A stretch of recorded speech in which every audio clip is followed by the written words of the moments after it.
সুন্দরবনের সাতক্ষীরা রেঞ্জে কমেছে পর্যটক, সেই সঙ্গে বাড়ছে খাত সংশ্লিষ্টদের আর্থিক সংকট। বেহাল রাস্তাঘাট আর ভালো মানের হোটেল মোটেল না থাকায় দুর্ভোগে পড়তে হয় পর্যটকদের। তাই ভালো সম্ভাবনা থাকা সত্ত্বেও বাড়ছে না পর্যটক সমাগম।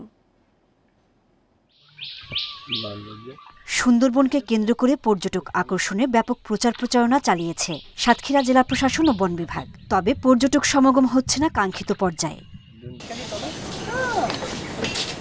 2022-23 অর্থ বছরে পশ্চিম সুন্দরবন রেঞ্জে পর্যটক এসেছিল 52,000। গত অর্থ বছরের সমাগম কমেছে 10,000। এবছর জুলাই থেকে ডিসেম্বর পর্যন্ত পর্যটক এসেছে 13,000। শ্যামনগরের মুন্সিগঞ্জকে পর্যটন হাব বানানোর আলোচনা সামনে আসছে। সাতক্ষীরা থেকে মুন্সিগঞ্জের দূরত্ব 70 কিলোমিটার। তবে রাস্তা প্রায় পুরোটাই ভাঙাচোরা, নেই ভালো মানের হোটেল মোটেলও। একটু উন্নত করার জন্য আমরা অলরেডি প্রস্তাব দিয়েছি। আমরা ডিসিস কনফারেন্স উপলক্ষে আমি সুপারিশ পেশ করেছি যে এখানে রিসোর্ট হতে পারে, তারপরে এখানে কিছু আপনার বোট হতে পারে, যে বোটগুলিতে বা আপনার লঞ্চ, যে আধুনিক মানে লঞ্চ হতে পারে, কারণ সুন্দরবন তো বৃহৎ অনেক বড় এরিয়া।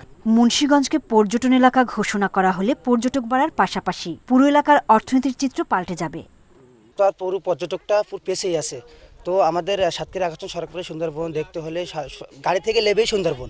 তো সুন্দরবনকে অনুভব করতে গেলে আমাদের এই ব্যবস্থাগুলো নেই, এই কারণে আমরা পেছে যাচ্ছি দিন দিন। যদি গভর্নমেন্ট চায় তো এটাকে যদি ফরেস্ট এলাকা হিসাবে ঘোষিত করে, তাহলে এখানকার লোকজনেরও কর্মসংস্থানের ভালো অবস্থান হয়। সুন্দরবনের সাতক্ষীরা রেঞ্জের আয়তন 1445 বর্গ কিলোমিটার। এখানে কলাগাছি ও দোবেকি নামে দুটি পর্যটন স্টেশন রয়েছে। Independent news.